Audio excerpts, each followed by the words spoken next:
It was right about here in the Samoa Beach here in Humboldt County that the H-3 ran aground about 300 yards offshore on a cold, foggy morning in mid-December 1916. Now the captain thought that he was guiding the submarine through the entrance of Humboldt Bay, which is actually about 1 mile south of us. So to learn more about this naval disaster, I headed over to the Humboldt Bay Maritime Museum, where I met with John Humboldt Gates. Now John has written a book titled Before the Dolphins Guild that gives a detailed account of the day-long ordeal involving the H-3 based on eyewitness testimony and also historical documents. So one of the first questions I asked John was, what was it like when that submarine first hit ground a little bit after 8 a.m. out here? And then the next wave came and the sub came down hard and it hit bottom. And it was a crushing, the weight of that thing coming down and hitting, it jarred the whole boat. And then another wave came right behind him and it rolled the thing over. Like you got a conning tower up here and it thing went flat into the sea. Everybody inside just fell on top of each other. They were landing on top and they would just have breakfast.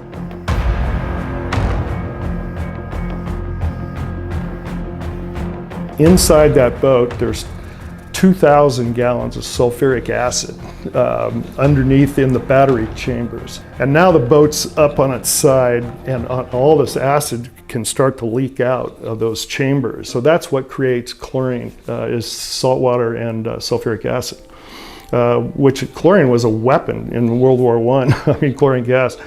And so now they have fires, a subtle amount of chlorine gas. This has been 10 hours that they've been trapped inside, getting banged around. Some of these guys have been clinging to just pipes. So the rescue was just in time before people would have started probably passing out and maybe more severe situations.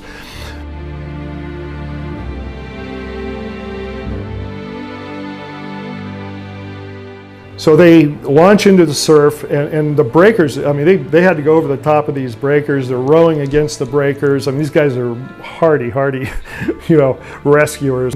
And so these guys are rowing like crazy against the surf and they get the bow right up and all these people are on the beach. They kind of go silent because this is like a critical moment. And Swains jumps and he lands he gets a finger grip on it, but he's on the boat. And everybody cheers, and then this breaker comes over the top of the sub and just washes them off into the backwash of it. And so now he's in the water.